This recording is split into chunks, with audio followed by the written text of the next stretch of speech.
So, welders, don't let companies tell you what you are worth. You're going to have to know your own value. It's going to come a time in your life you're going to have to know that what you are worth. You didn't put some time in on certain things, and you should be able to know realistically what you are worth.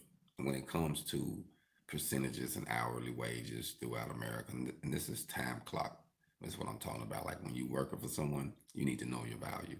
Don't let a company tell you, oh, this is what you're worth. We'll give you this. Just think about it. Think about what they're even saying. I want to share a story. I talked to a gentleman the other day, and he shared a story with me of how he went to a job interview. And he said he went to the job interview, and the guy wanted him to do four positions in flux core. And he got down and he did two positions. And the guy seen his work and said, "Hey, you can quit. You can stop. You ain't got to do no more. Let's come to my office and talk." So he was like, "All right, he seen my work, and actually speak loud in words. When they see what you can do, they be like, hey, we ain't even got to waste no time." So the guy went in, got to talking to the gentleman. You know what he said to him? He said, "So how much are you trying to get?" He said, "Well, sir, I'm trying to make $25 an hour." And he was like, 25? Ah, you ain't worth that much. We probably can give you 20. He was like, "Okay, thank you for your time." Shook his hand and walked out. I know he wasn't expecting that.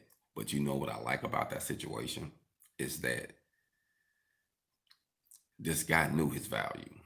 He was like, "I've been doing this type of work and this type of field, and I know what I'm gonna be doing hourly. I know I'm gonna be fitting, welding. You know what I mean? I know this is what I'm worth in this area. I know.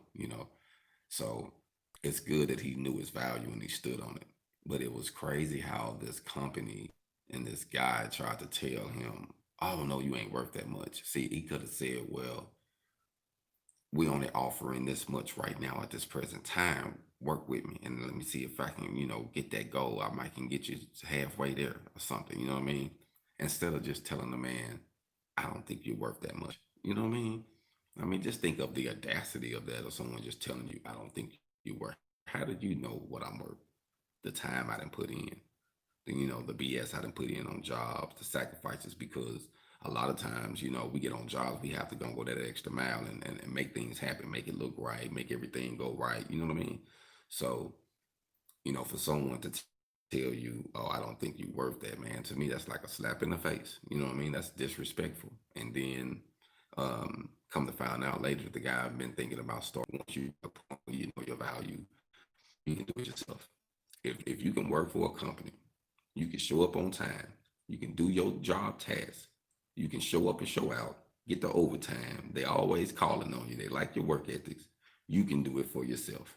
You just got to figure out your niche, what it is that you want to sell or provide as a service or a product. And me personally, I think you should have both, but most definitely have a product, because a product can outwork you. You know what I mean? It can work while you're sleeping, just like your money work for while you're sleeping. You know what I mean? So services, you have to physically do it until you have a team that you can send out to go do the services. You see what I'm saying? So you can start out with the services, and then you want to grow. You want to branch out, have someone replace you, or have two teams replace you, or have a product and some more products replace, what you're doing. So the goal is to always multiply yourself, always multiply yourself. And you know what I mean? So I would say, don't limit who you are, don't limit your ability to take your skills to that next level, but most definitely you got to believe in it, and you're gonna have to have the audacity to tell them, "Okay, this is what I'm worth, this is not," and be realistic, because I had met welders that tried to say on jobs. I was in Phoenix. I was working with this one company, and this welder that was there, I think I was with them probably like 3 months, helping them doing some iron work and installing, and some field welding. And this guy, he come out there, he want $20 an hour, but I think they probably gave him 17 or 18, and probably honestly, what they gave him 17, 18, he was worth that much.